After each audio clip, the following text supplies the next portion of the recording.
Hi everyone and welcome back. Today I have a very fun video where I will be showing you how you can create your very own traveler notebooks. I'm going to show you lots of examples of how I put them together, and I'm going to also share how I store them all together in my new journal organizers. The beauty of creating your own traveler notebook is that you get to play with your pattern papers and actually use them instead of just hoarding them. Plus, you can end up having a size that you like. So here I'm using a pattern paper pad that I have, which is 8 by 8, and if you go with this size, all you have to do is to pick background pages that they don't have too many focal points so that you can later on stick other elements on top of them. I go through the whole pad, I'm going to pick the pages that I want, and then all you have to do is just fold them in half, and this is going to create for you a traveler's notebook that is going to end up being 8 by 4. For the traveler notebook that I'm going for today, I want to have a vintage look and feel, that's why I picked this pattern paper, but you can definitely mix and match the background pattern papers that you have in your stash. You can even go with different sizes if you like to make it more interesting.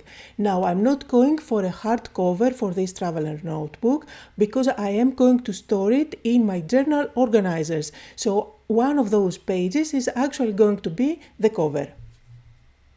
You can add as many pages as you like, but it really depends how you're going to bind it. For my case, since I'm going very simply today, I don't want to add too many pages because I'm going to interchange those pattern papers with white pattern papers that I have cut out to the exact same size. This is going to give me some white place to play with my stamps, but at the same time I will always have that decorative page on one side.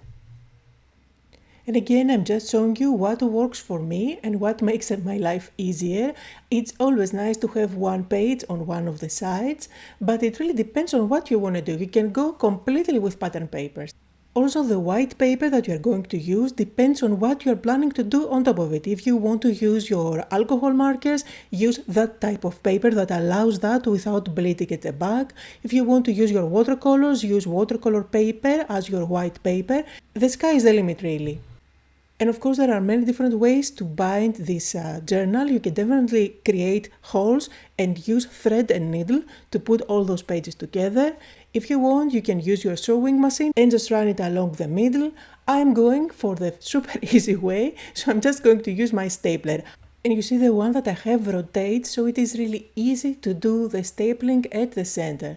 Just rotate it at the 45-degree angle and add a couple of staplers at the top and at the bottom. Of course, for this technique to work, you need to have this special type of stapler that rotates, and at the same time you don't want to use too many pages, otherwise you won't be able to punch.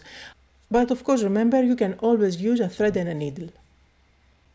When you are using the stapler, just make sure that you align it perfectly along the scoring line, and then you will be able to just fold your new traveler's notebook. You can place some weights on top, a couple of books. We'll make sure that it's going to lay flat completely with no problem at all, and you can see how wonderful it looks now. You will of course find that some of the pages do not align perfectly. I did use my metal ruler and a craft knife to make sure that everything is nicely and flush to the cover. Just use your craft knife very lightly along the ruler without pressing too much. You will be able to cut one page at a time until you go all the way to the bottom.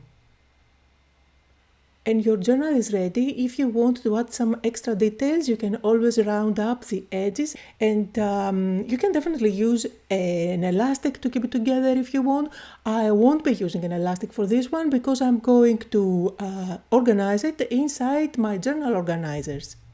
Plus, if I attach an elastic, since I don't have a hardcover, it's going to make my life difficult later on if I want to stamp, because it's going to be kind of bulky. I like it super simple as it is.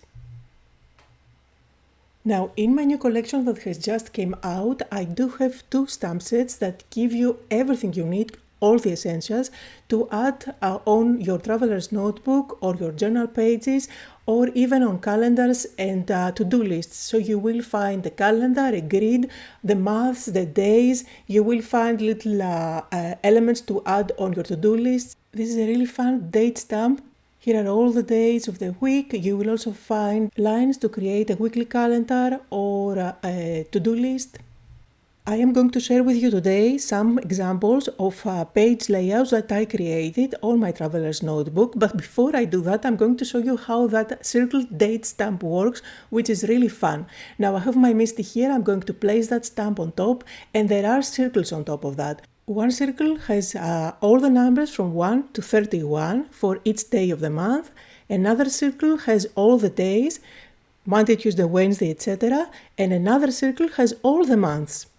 So once you stamp that, you can use a marker and just color in or circle with a pen the date that you are creating the layout for. It is a really fun way to add a date on a page, and it's not the traditional one because you get a circle element.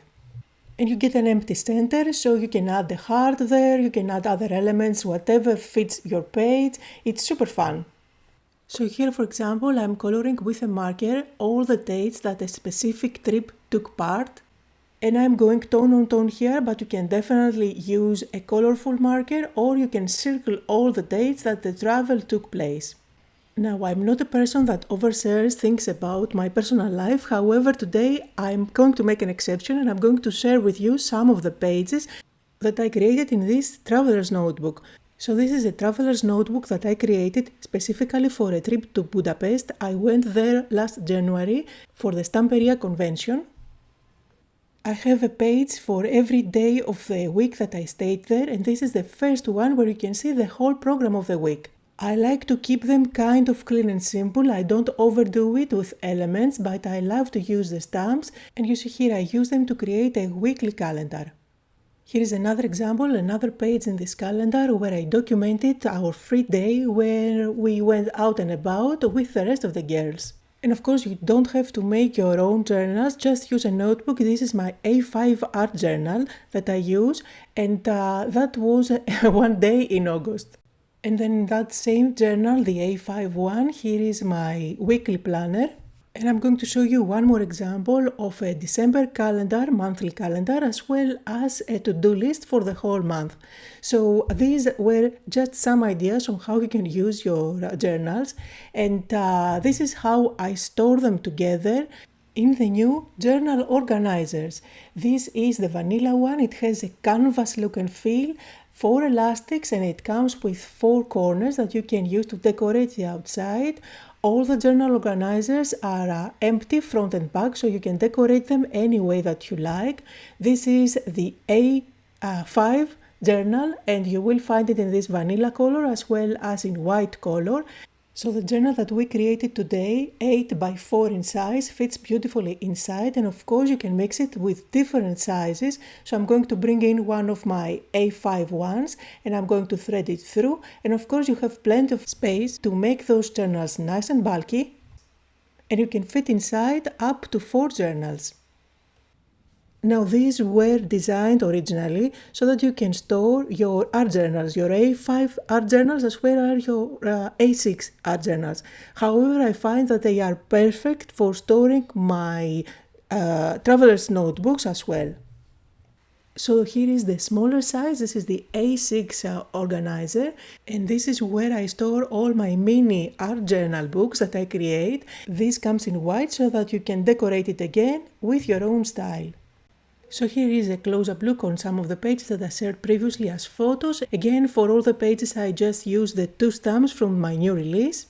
I hope today's video was helpful and you got some ideas on how to use the new products from my collection. As always, the links to everything I used can be found down below in the description area as well as on my blog. Thank you all so much for joining me today, and I'll see you all next time.